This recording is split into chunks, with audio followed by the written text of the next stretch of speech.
Halo para bos, balik lagi sama Minbis, satu-satunya mimin yang bakal bikin otak kalian traveling keluar angkasa di channel ngurus bisnis.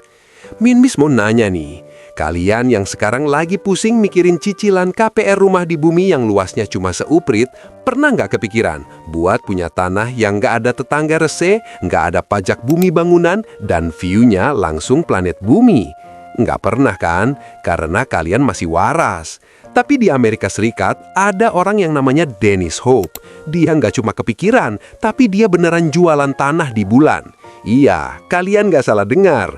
Bulan yang suka kalian liatin pas lagi galau itu, ternyata udah dikafling-kaflingin para bos. Minbis tahu apa yang kalian pikirin. Wah, ini mah penipuan tingkat galaksi. Tapi dengerin dulu, Dennis Hope lewat perusahaannya Lunar Embassy udah ngejual jutaan hektar tanah di bulan ke lebih dari 6 juta orang di seluruh dunia, termasuk mantan Presiden Amerika sama artis-artis Hollywood loh para bos. Bayangin, orang-orang pintar itu mau bayar buat selembar kertas yang tulisannya, "Selamat, Anda punya tanah di bulan." Ini adalah bisnis properti paling nggak masuk akal yang pernah ada. Lu nggak bisa bangun rumah di sana, lu nggak bisa nanam singkong di sana, bahkan lu nggak bisa ke sana buat sekedar pasang patok. Tapi kenapa duitnya ngalir terus ke kantong si Dennis? Kenapa hukum internasional nggak bisa nyetop dia?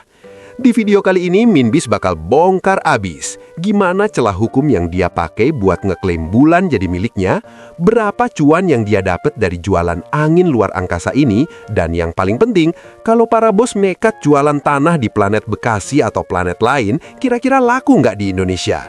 Kita bedah semuanya secara frontal. Stay tune, jangan di-skip atau kalian cuma bakal jadi penonton pas orang lain udah punya kafling di bintang-bintang. Oke para bos, mari kita bedah gimana si Dennis Hope ini nemu harta karun di langit. Tahun 1980, dia nemu celah di Outer Space Treaty tahun 1967. Di situ tertulis kalau negara nggak boleh klaim benda langit. Tapi dengerin Minbis, di situ nggak disebutin kalau individu atau pribadi dilarang klaim. Dennis langsung kirim surat ke PBB, bilang kalau bulan itu punya dia. PBB nggak bales dan dia nganggap itu sebagai diam-diam setuju. Gila nggak? Modalnya apa? Cuma kertas sertifikat, tinta printer, dan nyali yang segede kawah meteor. Dia mulai jualan lewat Lunar Embassy. Harganya murah banget buat ukuran properti, sekitar 20–25 dolar per hektar. Makanya banyak orang yang beli cuma buat lucu-lucuan atau hadiah ulang tahun. Tapi kaliin aja sama 6 juta orang yang udah beli. Para bos bisa hitung sendiri berapa triliun yang masuk ke kantong dia. Dengar ya bos, yang dijual Dennis itu bukan tanahnya secara fisik, karena dia sendiri nggak bisa ke sana. Tapi dia jualan imajinasi. Dia jual sertifikat resmi yang ada nomor registrasinya, peta lokasi tanah lo di bulan, bahkan dia bilang lo punya hak atas mineral di bawahnya. Ini adalah masterpiece dari strategi marketing. Jualan sesuatu yang nggak bisa diverifikasi, tapi orang ngerasa bangga memilikinya. Kenapa artis Hollywood kayak Tom Hanks atau mantan Presiden AS sampai beli? Karena ini adalah simbol status. Lo mungkin kaya punya Ferrari, tapi lo punya nggak sertifikat tanah di bulan? Enggak kan? Di dunia bisnis, kalau lo bisa bikin orang merasa eksklusif dengan selembar kertas, lo udah menang banyak. Tapi ada sisi gelapnya. Secara hukum internasional, klaim Dennis ini sebenarnya masih diperdebatkan dan dianggap nggak sah sama banyak ahli. Tapi peduli amat, selama ada orang yang mau bayar dan hukum nggak bisa beneran nyeret dia ke pengadilan galaksi, duitnya tetap cair. Pelajarannya buat para bos, celah hukum plus narasi yang kuat sama dengan cuan yang melampaui batas langit. Sekarang, mari kita membumi lagi. Kalau para bos nekat jualan tanah di bulan, Mars atau Jupiter ke orang Indonesia, kira-kira nasibnya gimana? Jujur ya, Minbis lihat ini sebagai peluang yang bahaya tapi gurih. Masalahnya, orang Indonesia itu udah sering banget kena tipu investasi bodong. Jualan tanah di bumi aja banyak yang sertifikatnya ganda, apalagi jualan tanah di bulan yang patoknya aja nggak kelihatan.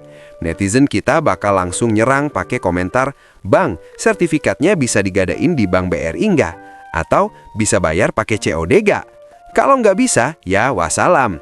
Tapi, Jangan salah, Indonesia itu pasar FOMO terbesar. Kalau para bos bungkus ini bukan sebagai investasi properti, tapi sebagai gimmick kado. Misal buat kado nikahan mantan, biar dia pindah ke bulan, atau kado ulang tahun anak sultan, ini bisa viral. Kita suka barang yang nggak berguna, tapi kelihatan keren buat diposting di story. Bayangin, lu jual paket kafling masa depan, harganya 200 ribuan, dapet sertifikat mengkilap sama figura emas. Modal lu cuma kertas sama jasa desain, tapi lu jual kebanggaan. Di negara yang orangnya rela antre berjam-jam demi barang yang lagi tren, jualan tanah mimpi itu sangat mungkin terjadi.